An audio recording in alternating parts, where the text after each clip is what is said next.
Welcome back, everyone, to another Too Good for Theaters video here. Today, we're going to be continuing our talks on the Sixers offseason here in the signing of former Miami Heat wing Caleb Martin. So let's get right into it.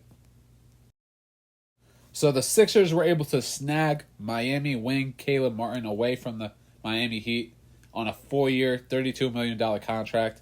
And I believe the last year of that contract actually has a player option, as well as the contract I believe can go up to $40 million based on some incentives if Caleb Martin is able to kind of hit those. But if the rumors are true, Caleb Martin needs to find new representation immediately. Apparently he turned down I believe it was a 5-year or 4-year, $65 million contract from the Miami Heat, expecting better offers out there. So if that's true, that he definitely needs to find new representation. But it does work well here for the Sixers, so I'm not going to complain. This is kind of a little reminiscent of the Nerlens Noel situation, where he thought there was going to be better offers out there, even though the Sixers kind of dealt him a pretty good deal. But pretty similar here. Obviously, Caleb Martin's probably the better player at this point in his career, but if there is kind of a correlation at all, or if this does remind me of a situation, it is that situation with Nerlens Noel. But honestly, this is just a great ad for the Sixers. You add another versatile piece to your starting lineup. If not, he's going to be one of your first guys off your bench, depending on how you finish out your roster. I would still like to kind of see the Sixers kind of pick up a true actual kind of stretch four, who can really kind of defend multiple positions here.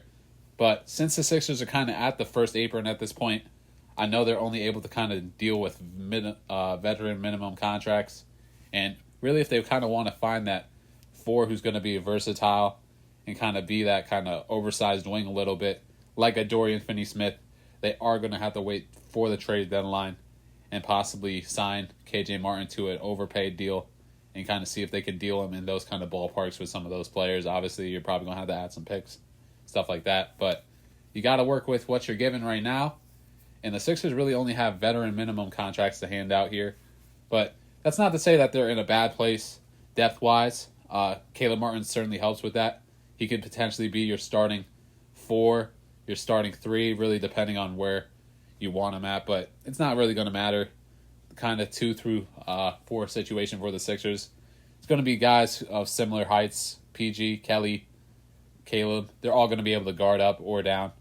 So I'm not really concerned about that area. But I'm really excited to just add another versatile defender on this team.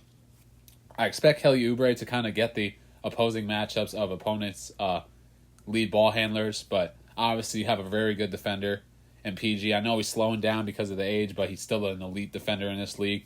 Caleb Martin's still a very good defender, as well as Kelly.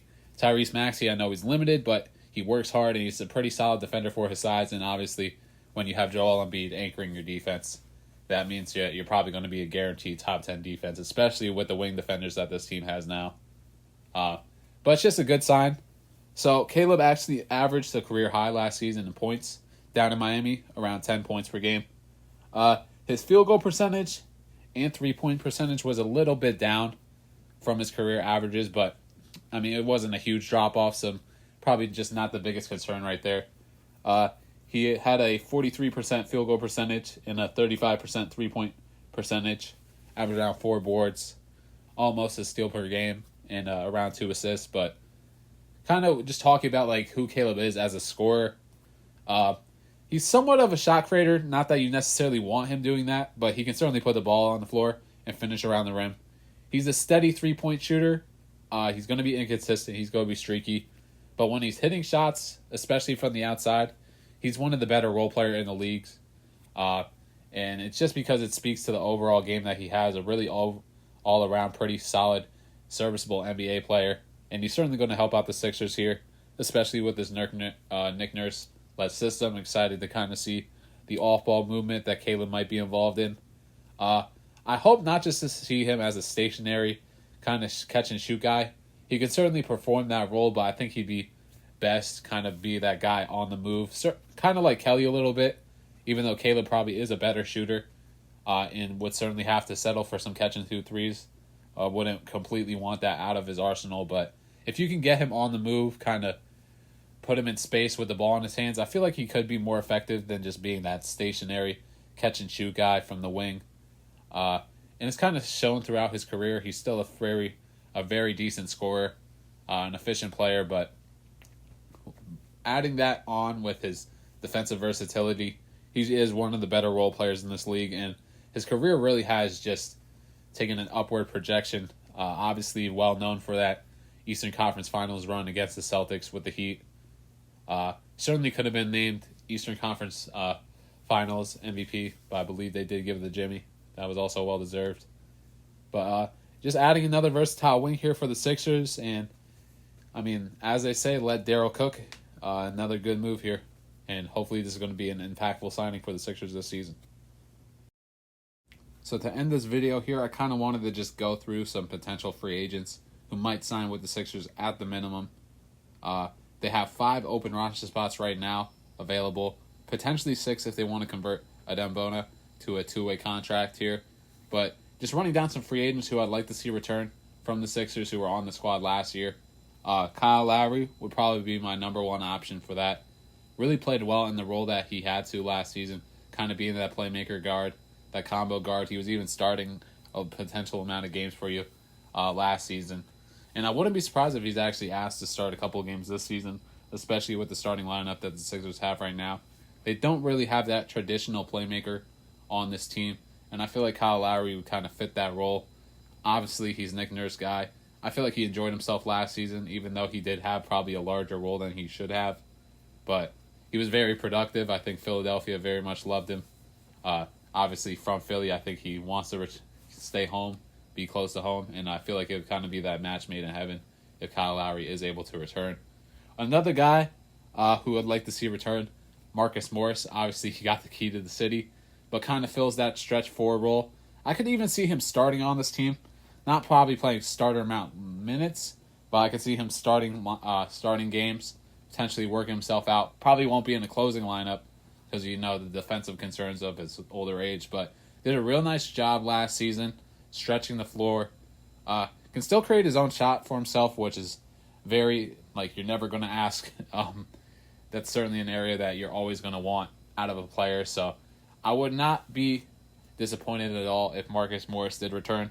If Kyle Lowry doesn't return, you could see Patrick Beverley potentially come back. Obviously, we know what Pat Bev is here at this point.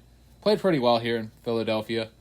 Shot the ball a lot better than I thought he was going to. Still has that feisty defense. Does a nice job of setting up plays. We know what Patrick Beverley is at this play.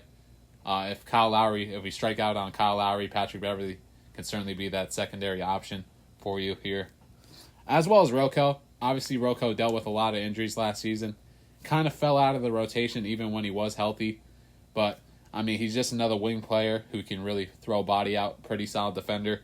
Can obviously shoot. That's kind of what he is at this point. Just a 3-and-D guy. But has a nice job. Can potentially play that 4 position for you here.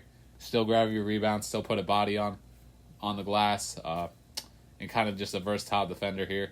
So it'd be nice to see Rocco return. Obviously, that's a good feel-good story. Obviously, one of Joel's closer friends. And has been with the Sixers for a large portion of his career. It'd be pretty cool if Rocco comes back. But even some other guys here. I got a guy like Jay Crowder who could potentially take a minimum contract here. Kind of brings the same thing that Rocco would, as well as Marcus Morris. Maybe a more versatile defender than Marcus Morris. Probably not as good of a shooter, but kind of that 3-and-D guy who can really just put a body on someone on the defensive end. Is going to be very limited to his role offensively, but with the starting lineup, especially with Joel, PG, and Tyrese Maxey, you don't really need someone to kind of be that dynamic scorer for you. You just need someone to kind of fill out that space, like Eric Gordon's probably going to be for this team this season. But if Jay Crowder kind of can really step into that role, he could very much be a solid piece that the Sixers could add here. A guy like Justin Holiday could potentially even be more of another depth piece at guard. Pretty good scorer. Can create for himself, pretty solid defender. Whether you're able to get him at the minimum might be a little bit of an argue here. But if he's able to kind of return, I believe he was a one-time former Sixer. That'd be pretty neat. A cool little story if he returns back to Philadelphia. A solid scorer for you, can still put a body on someone on defense, and really gives you some more guard depth and a little more size at that guard position there. if you're able to get a guy like Trendon Watford on the minimum, this one's probably the biggest reach here, considering where he is at his career. Still a young player, had a very solid season last season with the Nets. Wouldn't be surprised if they tried to extend him, given the role and the production that he had for them last season. But once again, kind of has that 4 role in him, can stretch the floor. I believe he shot damn near 40% from 3 last season. So if you're able to steal him, especially on a minimum from the Nets, he can potentially be a player who can even grow in your system and hopefully contribute right now. And the last guy I have here is O'Shea Brissett from the Celtics. Not sure if he's going to be returning or not, but he's certainly someone you could snag at the minimum. Not the ideal stretch for, but really just one of those wings who's going to give you size, can body up on defense. Still working on that jump shot, but just adding another wing here you can really throw in your rotation.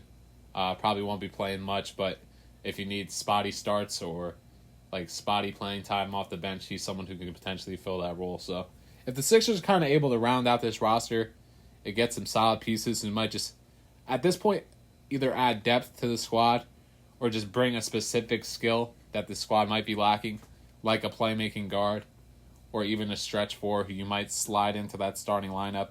Not play starter minutes, but kind of just start games for you there. And definitely not close lineups, but any area like that, I really see the Sixers. That's kind of the 2 areas that they really need to add in. Getting a starting 4 and a playmaking guard.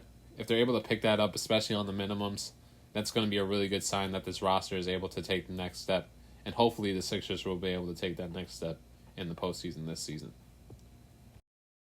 All right, everyone. That brings an end to this video talking about the state of the Sixers roster as well as the signing of Caleb Martin. Thank you so much for watching. Let me know your thoughts in the comments below, and much appreciated once more.